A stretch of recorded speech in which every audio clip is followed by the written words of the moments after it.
What's up, guys? So let's ask a question here. Is the Halfbreed Blades large infantry knife LIK-01PS better than the K-bar slabby? As you guys know, my first impression with that was not good. It came with the rattly finger guard out of the box. So I was pretty PO'd. It's, as of the making of this video, it's on its way back to K-bar. Of course, by the time you see this video, they will have sent me the new one. But anyway, Halfbreed saw my short on Instagram about this where I was mad at that K-bar. They sent me the link to this. They said, check this out. You won't regret it. So anyway, here's your Kydex sheath. It can come with these molly strips or a tech lock, neither of which is my preferred way of carry. Eventually these will be replaced with a belt loop so I can hang it on my belt. Right now it's just going to ride either in my backpack or the tail bag of my bike. But let's get the sheath out of the way. And excuse me while I throw that in my pocket. So here you go. You got a 7-inch blade made of Bowler K340. Now Halfbreed Blades is based out of Australia. And you got this nice hollow grind. They make this in a plain edge version as well. I went with the serrated one because I like serrations in the wild. One hell of an attitude adjuster with dual lanyard loops at the back. Got this massive choil. I'm not sure what the deal is with that, especially since when I turn it around to this side, you can see that the sharpening doesn't come all the way back here. So I wouldn't say it's a sharpening choil, and it's too small to really get a finger in. But if you're careful, you can choke up right there. And it's not horribly uncomfortable. It's, you know, it's about like, say, the ZT-0006 or the K-bar Mark II to choke up on it. But as you guys can see, I have huge hands, and there's room for another of my pinky back there. So those of you with big hands, plenty of real estate for you. Not a super sharp 90-degree spine on it, but I bet it would strike your ferro rod. Got this jimping that's not super aggressive. Should be just enough to help you out if you're doing like push cuts, that kind of thing.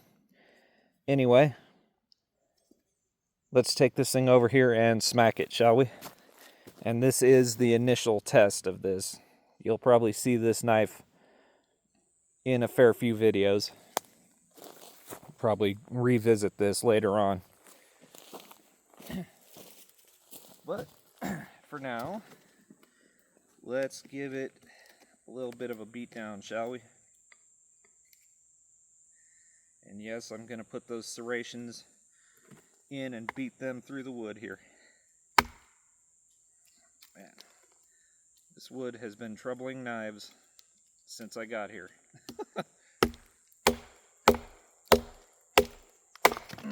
There we go.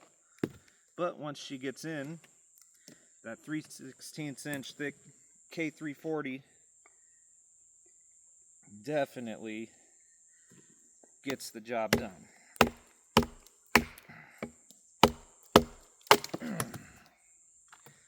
Man, this wood does not like to accept knives in it.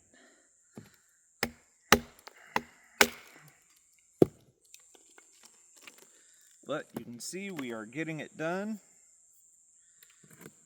Let's give her one more smack, shall we?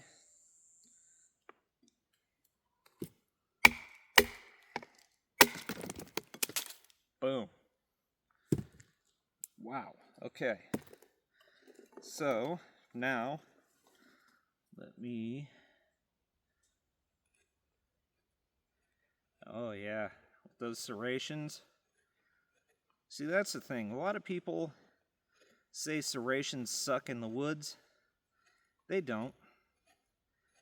And I plan to make a video, actually. I think I'll do this trip while I'm out here about that. Because the simple fact is that serrations don't suck in the woods.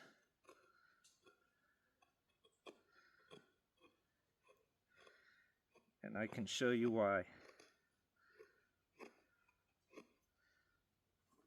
Okay, got our feathers. Let's get us some notches on here.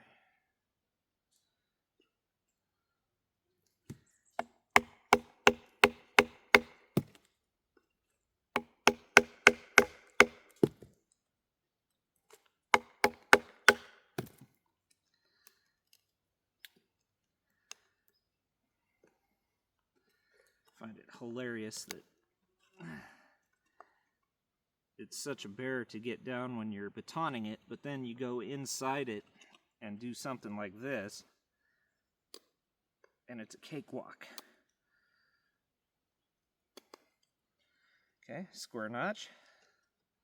Oh, I'm gonna have to redo my plain edge feather there.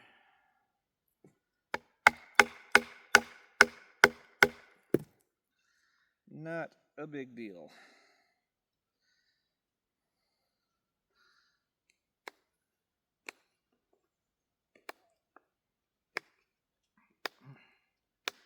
Doesn't help that I picked a god-awful piece to try and do this with. Now that swedge, just like any clip point knife with a swedge, is going to be hell on your fingers if you're trying to do stuff like this. So you got to keep your thumbs on the more flat parts of the knife, which is not a huge issue.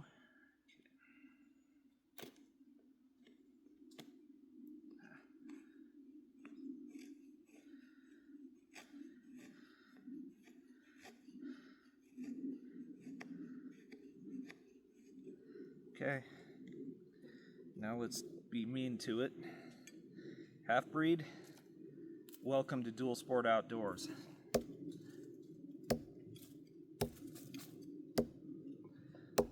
Wow, it's just lifting itself right up out of there.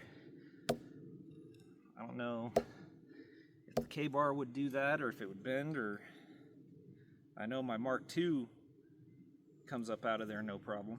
So anyway,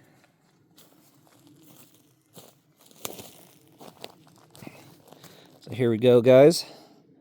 Top is your serrated feathers. As you can see, they're nice and wispy. There's your plain edge feathers, and even with the plain edge being way out there, I can still get them nice and thin.